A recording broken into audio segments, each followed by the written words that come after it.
They call it the Battle of New York. It is remembered as the day gods descended from the sky to save humanity from extinction. We see the victory poses. We remember the shawarma scene. What happens to the families standing under the building when the Hulk smashes it to pieces? What happens to the cars, the apartments, the lives that were crushed under the weight of a Chitauri Leviathan?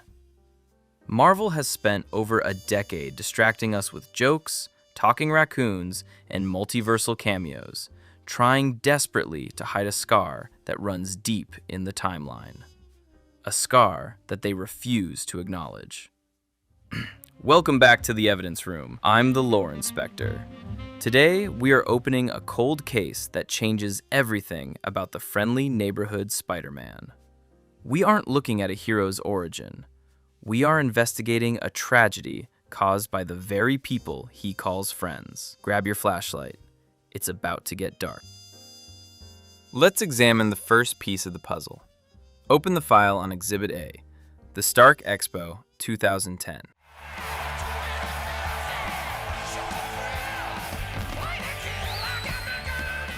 We all know the footage.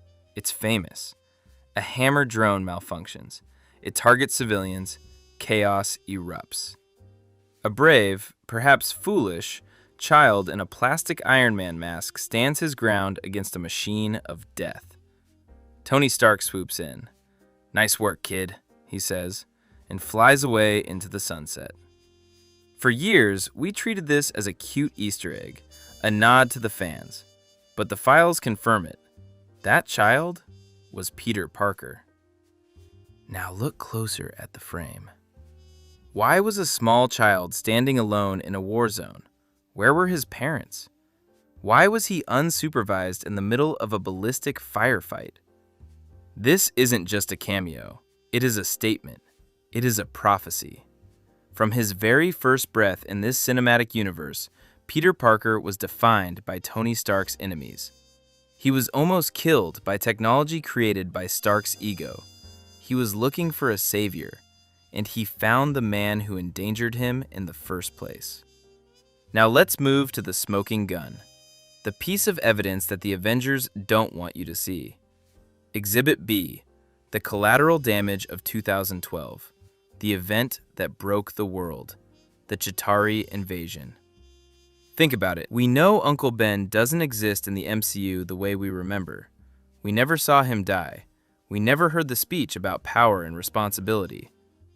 With great power comes great responsibility. Why? Because the evidence suggests something much, much darker happened. The theory implies that Peter's parents, Richard and Mary Parker, didn't die in a plane crash. That is a cover story. They died in New York in 2012. Imagine the irony, the cruel, twisting poetry of it. Peter Parker worships Iron Man. He has posters of him on his wall. Yet it is highly probable that a piece of alien tech, or perhaps debris from a building the Hulk smashed, is what took his mother and father away from him. When Peter looks at Avengers Tower, he isn't just seeing a headquarters. He is looking at a tombstone. He is looking at the epicenter of his trauma. The trauma isn't from a mugger in an alleyway. It is from the sky. The Avengers saved the world, yes. But for one boy in Queens, they ended his world. Now let's analyze the psychology. Moving on to Exhibit C, the guilty conscience. Fast forward to Captain America: Civil War. Why did Tony Stark recruit a 14-year-old? Ask yourself that. Was it really just because he needed numbers to fight Captain America? Tony Stark is the smartest man on Earth. He knew who Peter was. He knew about the parents. He ran the background check. The scholarship, the high-tech suit, the mentorship, the father figure act. It wasn't charity. It was an apology. Tony was trying to fix the boy he broke. He wasn't training a successor. He was trying to wash the blood off his hands. He looked at Peter Parker and saw his own sins staring back at him behind a red mask. And it doesn't stop there. Look at the rogues gallery. Look at the villains Peter fights. The Vulture, a man who lost his livelihood because of Stark's damage control. Mysterio, a man fired and humiliated by Stark's arrogance. Every punch Spider-Man throws, every bruise he takes, is to clean up a mess the Avengers left behind. So, what is the verdict of this investigation? Is Peter Parker a hero? Absolutely. He is the greatest of them all. But he is also a survivor of the Avengers. He is the living proof of their collateral damage. He forgave the people who destroyed his childhood, and he joined them to save others from the same fate. Marvel might never say it out loud.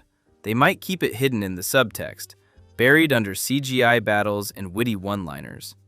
But the evidence is all here, piled up in the ruins of New York, waiting for someone to notice.